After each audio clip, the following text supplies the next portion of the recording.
Merci, monsieur le rapporteur. La parole est à monsieur Denis Sommer, rapporteur de la commission spéciale pour 5 minutes.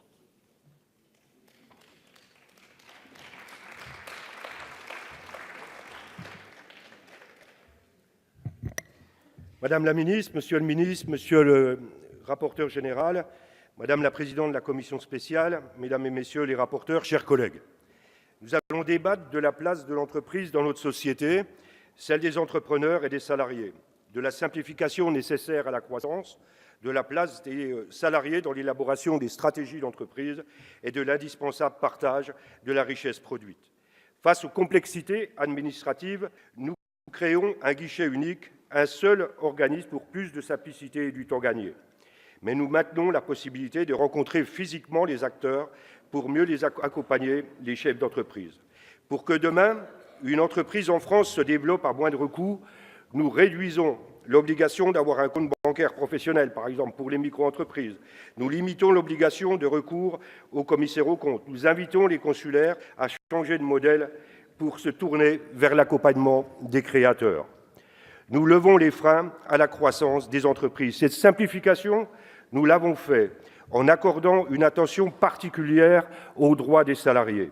Je tiens ici à remercier mes collègues et le gouvernement pour leur confiance et leur vote pour le maintien du local syndical à partir de 200 salariés. Vous le savez, je suis un ancien ouvrier et responsable syndical dans une grande entreprise. Je connais l'importance du respect, de l'écoute mutuelle et du dialogue social. Enfin, nous facilitons le rebond des entrepreneurs et des entreprises.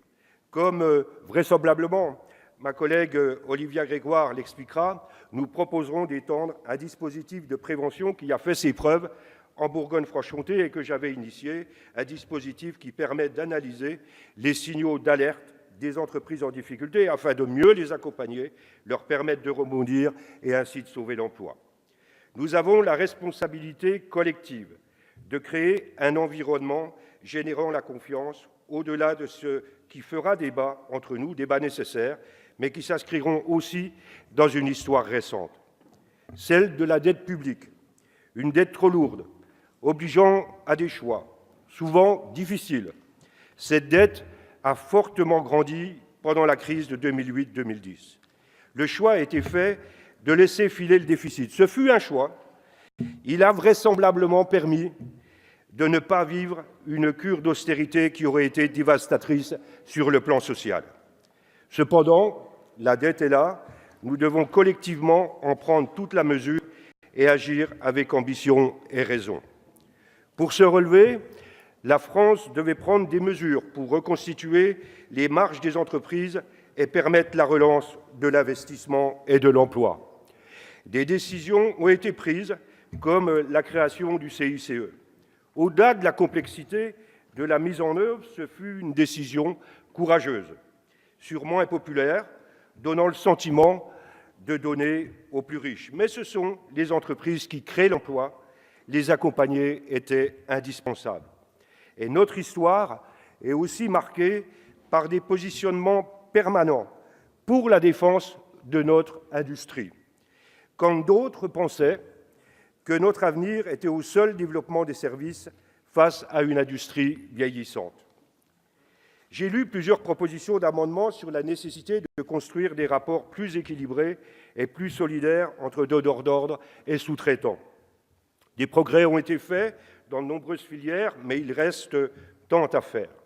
Nous allons dégager des moyens pour une grande politique industrielle, comme vient de l'expliquer Monsieur le ministre, tournée vers l'innovation et les grands défis du XXIe siècle. Nous aurons bien sûr l'occasion d'en reparler. Chers collègues, avec Pacte, nous refusons l'immobilisme.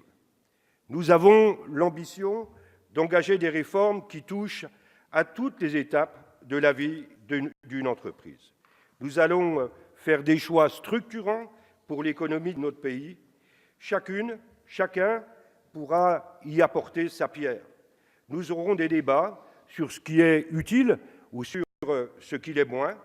Nous allons franchir des étapes à la mesure de ce que la société et l'état de nos débats peut permettre. C'est un beau challenge, à nous de le relever. Merci de votre attention. Merci, monsieur le rapporteur.